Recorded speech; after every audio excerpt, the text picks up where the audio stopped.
Crashing It. Introduction. My 8-year-old daughter, Misha, wants to be a YouTuber when she grows up. That probably comes as no surprise. Many young kids find out what their parents do and decide that their ambition, too, in addition to becoming a firefighter and zookeeper.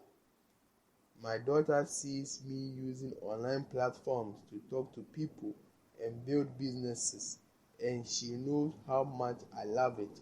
Of course, she thinks she wants to do what I do.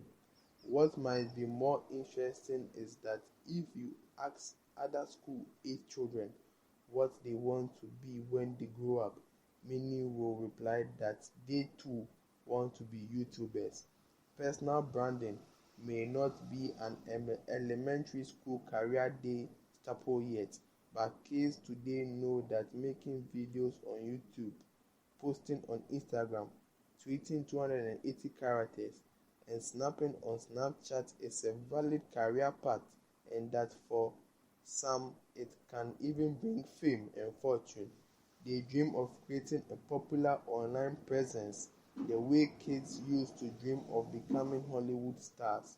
Unfortunately, unless they are entrepreneurs themselves or deeply in the know, most parents will respond to this career aspiration with or worse, narrow-minded cynicism.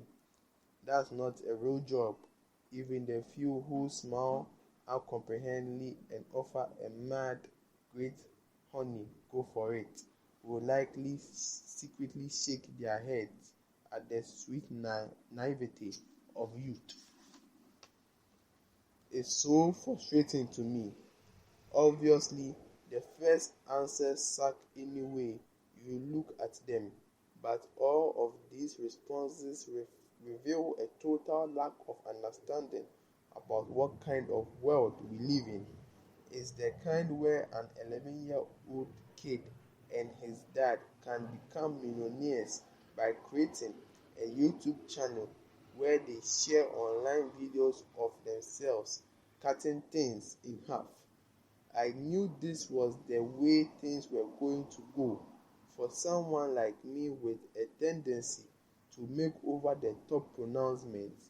It's ironic that one of the most prescient things I have ever uttered may also have been the biggest understatement of my life. My story is about to become a lot less unusual. I first made it when Misha was just a newborn. In the introduction to my first book, Crash It, I was recounting how I had used the internet to develop a personal brand and grow my 4 million family business, Shopper Discounts Liquor, into a 60 million business. My strategy was simple and outrageous for the time. I spoke directly to potential customers through a bare-bones video blog and developed relationships with them on Twitter and Facebook, inviting a direct one-on-one engagement that had previously existed only between merchants and customers in the tight-knit small community and neighborhoods of the last century. By the time I wrote the book in 2009, I had branched out from my first passion, wine and sales, to my all-encompassing one, building businesses. I was traveling the world spreading the word to anyone who would listen that the platforms most companies and business leaders were still labeling as pointless time wasters. Facebook, Twitter, and YouTube were actually the future of all business. It seems impossible now, but the digital revolution was so young I actually had to define the platforms. Back then, I had to devote considerable time to explaining that Facebook was the online site where you could share articles and photographs and your feelings and thoughts, and Twitter was something like it expects always public and limited to, at the time, 140 characters. Personal branding. No one knew what the hell I was talking about. It's hard to believe it now, but not even a decade ago, the idea that more than a select few people could realistically build a business by using social media was considered far-fetched. I now run a massive digital media company with offices in New York, Los Angeles, Chattanooga, and London. I am still engaging people on Twitter, Facebook, Instagram, Snapchat, and any other platform that catches people's attention. I am still invited to speak all over the world, but I also reach millions of people through my business question and answer YouTube show, Ask Gary V, my daily video documentary, Daily V, my role on the planet of the apps, an Apple reality TV show about app development, and books like the one you are holding in your hand. I am working more than ever. I am having more of an impact than ever. I am happier than ever. And I am anything but unusual. Today, there are millions of people just like me who have used the internet to build personal brands, thriving businesses, and a life on their own terms. Those who are truly crushing it have grabbed the brass ring of grown-uphood, building a lucrative business around something they love that enables them to do what they want every day. But while in 2009 that something might have been homemade preserves or custom tree houses, today it could also include being a mom, being stylish, or having an orthodox worldview. In other words, you can use your personal brand, who you are, to market your business, or your personal brand can actually be the business. Socialites, celebrity progeny, and reality TV stars have been doing it for years. Now it's everyone else's turn to learn how to get paid to do something they were going to do for free anyway. A lot has changed since I wrote Crash It, but surprisingly, a lot hasn't.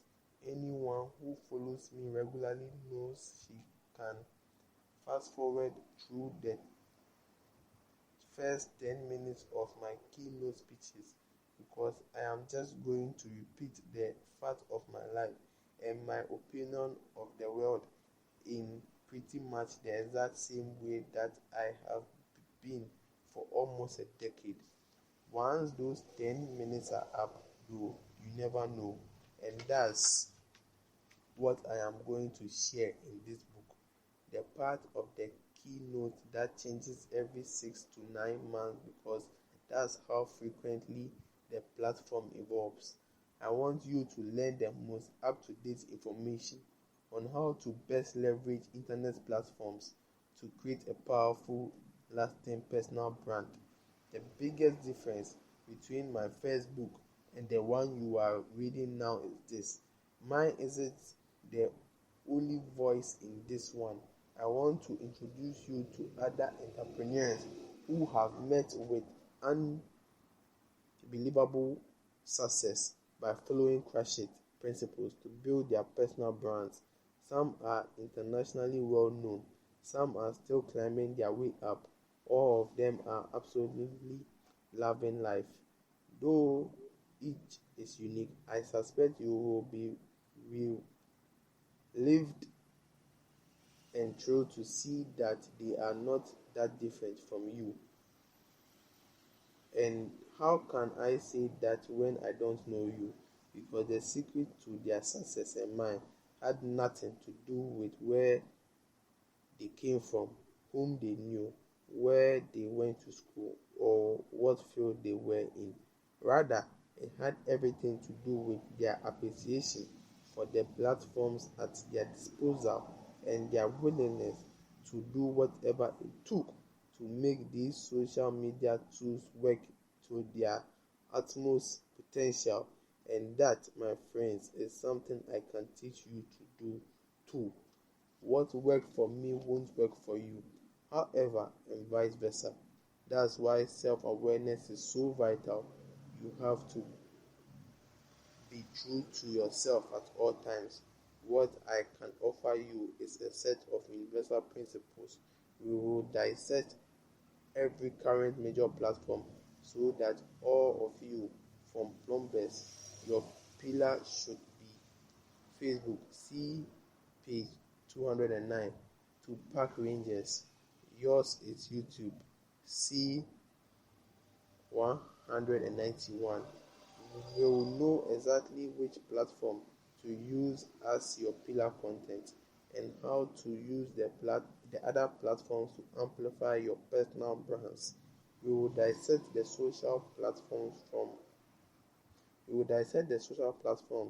that dominate the business world today. I talked about some of these in Crashit, but they have evolved, and there are now even better ways to navigate them. I will offer theoretical and tactical advice on how to become the biggest thing on old standbys like Twitter, Facebook, YouTube, and Instagram.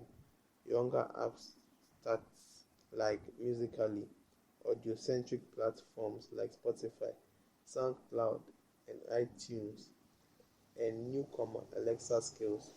Those who have been at this for a while will find useful the little-known nuances, innovative tips, and clever tweaks that have been proven to enhance more common tried and true strategies. If you have been watching me closely for years and you think you know it all, please reconsider. I talk to thousands of people every year and I hear the same questions over and over again. If so many still haven't perfected their game, there's a good chance you haven't either. Today could be the day that you finally get that little nugget of info that's going to help you pulverize whatever has been holding you back. Several of the people interviewed for this book said they read Crash It multiple times. Entrepreneurs and podcaster John Lee Dumas revisits it yearly. It's only 142 pages long, not so dense that he couldn't figure out the gist in an hour or so, and yet Dumas admits that he listened to the audiobook 3 times before he finally understood what I meant about personal branding. That eureka moment led him to found Entrepreneurs on Fire, a daily podcast interviewing the country's most inspiring and innovative entrepreneurs. Today, his show is one of the top-ranked business podcasts on iTunes, grossing over 200,000 per month. I know this because he posts his monthly financials on his site and shares the details about his expenditures in his podcast so other entrepreneurs can learn from his smart moves and avoid his mistakes. That's just one example of the kind of surprise and delight that entrepreneurs in this book regularly conjure up to distinguish their personal brands from those of the competition and earn hours of adorning local fans. As always, I am going to be real with you.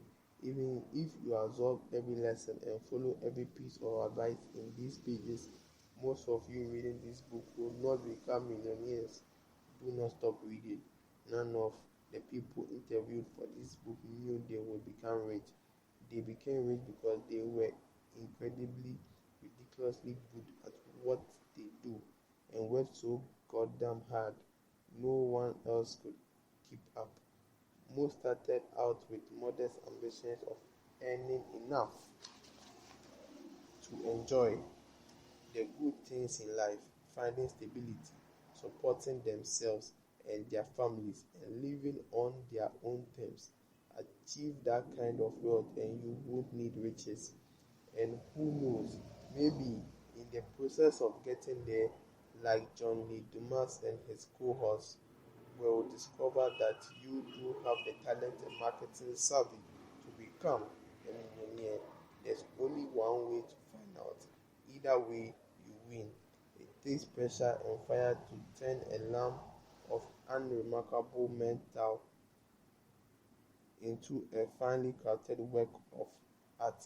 This book is filled with inspiration and advice from others who have walked through those flames.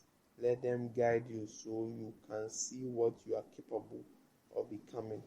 Consider the experience of Leo Blanca, IG at Leo Blanca, who explained in an email how he went from art teacher to thriving artist by trusting his instinct and putting his passions to work. I am a high school art teacher, but a fine artist at heart. 3 years ago, I decided to give my art career a shot outside of my 7 to 3 teaching job. My artwork took off, but not as well as I had hoped. I didn't give up, but I did become a bit discouraged. I listened to Crash It 2 years ago, and it helped me think bigger than just selling paintings. I saw a trend of wine and paint classes taking over the country. I asked myself why I wasn't hosting these classes if I had an actual teaching degree along with the experience of a professional artist there. So I took your advice of marketing through social and held a free wine and paint class for my alma mater, Montclair State. I posted a pic of the event on my Instagram and I started to get inquiries for booking classes. I started with a class of 10 people, with maybe one class every 2 or 3 months, and I have grown to at least 3 classes a month, with my next class scheduled to host 100 people. I have spent $0 on marketing, while everything going through IG and word of mouth. I have been able to market my painting as an artist through my wine and paint class customers. I have taken all the unused materials or waste from my classes and used them for my personal artwork. I have been able to grow my personal career as an artist from selling a painting for $200 to having a painting auction for $1,300 at New York's Coffee Festival this past September. I started my wine and paint business with a free event with about 10 people at a college campus, and I am now hoping to reach 30,000 in sales next year. I know it isn't much, but for a full-time teacher and artist, it's huge. The explosion of YouTube and Instagram, the emergence of podcasts, the ubiquity of platforms like Facebook and Twitter have led us to the tipping point I predicted 9 years ago. You already have the tools to build the kind of powerful personal brand that can change your future. If you have been at this point for a while and haven't gotten where you want to go, this book will explain why. If you are a D-lister with your eyes on the A-list, I can help you climb that ladder. And I emphasize, I was on the Z-list for years and know what the view is like from down there. If you have been making excuses, you will be exposed, at which point you can decide to stop dicking around and achieve what you set out to achieve, or admit that your version of passion looks a little different than you originally thought it did. See, this book is for two audiences. The first is people who know to the depths of their souls that they are born to build something great. Natural born entrepreneurs should find all the information they need to improve their current efforts or start making plans of their own. The second audience is everyone else who wants to work, not just the young, not just the tech-oriented, not just professionals in established careers or looking to renew themselves because they have outgrown their industry, or worse, their industry is shrinking. It's in everyone's best interest to build a personal brand, even if they have little interest in becoming rich or famous. You are not computer savvy. Get the computer or tech skills you need to do this. It is not hard, and many of the people we talked to for this book had as little experience with computers as you do. In case you haven't noticed, no job is particularly stable anymore. Imagine the security you would feel if you had something going on the side that you could blow up big if you unexpectedly had nothing but time. Meet Pat Flynn on page 122. Desperation can be a great motivator, but it's a lot less stressful if you plan ahead so that you never know the feeling. If you are earning what you need to live the life you want and loving every day of it, you are crushing it. That's all I want from you. I think of the friends I grew up with whom loved video games, but whose parents forced them to stop playing because the games were new and scary and distracted them from their studies. Those kids may have grown up to make a decent enough living, but by doing something they tolerate or even hate. If only their parents could have seen how the world would evolve. Maybe the child who became a lawyer to please his or her parents could be earning the same amount now as an esports competitive gaming promoter or earning millions as a professional e-gamer.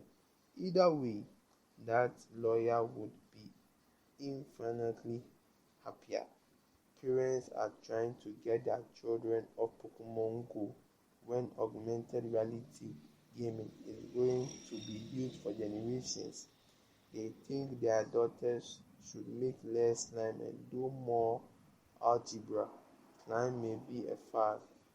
Slime could also become the conduit through which a girl learns the dynamic of supply and demand on Instagram and builds $1 million personal brand and company. The crazy thing is that she wouldn't be the first. Karina Jasia did it. She used to be a waitress. Now she's a successful YouTube star famous for making, you guess it, slime. How successful? With six-figure earning every month, she was able to retire her parents. In August 2017, she took a 7-week 14-city tour to meet her fans. People paid $40 to $99 for VIP passes. Stories like that are no longer uncommon, and they illustrate why we need to give our children as much freedom as possible to gravitate towards what they love doing, because in their world nothing will be off limits when it comes to how you can make a good living and build a stellar career. When I was a kid making straight D's and I got caught reading baseball card catalogs in class so I would know how much to charge for trees, everyone said you are going to be a loser. Today they will say you are going to be the next Zuckerberg. When it comes to professional opportunities, this is the best time to be alive in the world of humankind. I don't want anyone to waste it. If you take away anything valuable or helpful from this book, I hope you will give a copy to someone you care about who is not happy in his or her current job or career. If you are a parent, please give it to your child as they start to imagine what and who they want to be. I say this not because I want to sell more books. Get it from the library, I don't care. I say this because I want everyone to know that these opportunities exist, so that if anyone is struggling or miserable or scared, they can do something to change that. If you care about the people in your life, you want them to be happy doing something they love. Life is short, is brevity, and unpredictability. And unpredictability is the one thing that scares me. It is also long. A 50-year-old could still look forward to another 40 or even 50 productive years. We owe it to ourselves and our loved ones to be as successful and thrilled as possible every day. So we are always ready to share our best selves with each other. There is so much in life that is uncontrollable, but our happiness doesn't have to be, nor do our careers. We can have all the control, every damn bit of it. The sooner we realize that, the better off everyone will be. I cannot do anything to make you more creative, but I hope that I can put you in the right frame of mind so that when you are ready to unleash that creativity, you will succeed. We are often told we have to make a choice, settle and do something tolerably to make money, or follow our passion with the expectation that we will be poor. There are still people out there who believe that it's a rare person who loves his or her job. That's bullshit. Our choices are infinite when we understand today's digital environment as our own opportunities. We just have to find the courage to reach out and make them. You are going to hear the stories of people who were scared just like you, who had obligations just like you, who were told they were being foolish or reckless or irresponsible or immature. They did it anyways and reaped the rewards. If there's anything this book should teach you, is that the only thing stopping you from achieving lasting career and life happiness is you.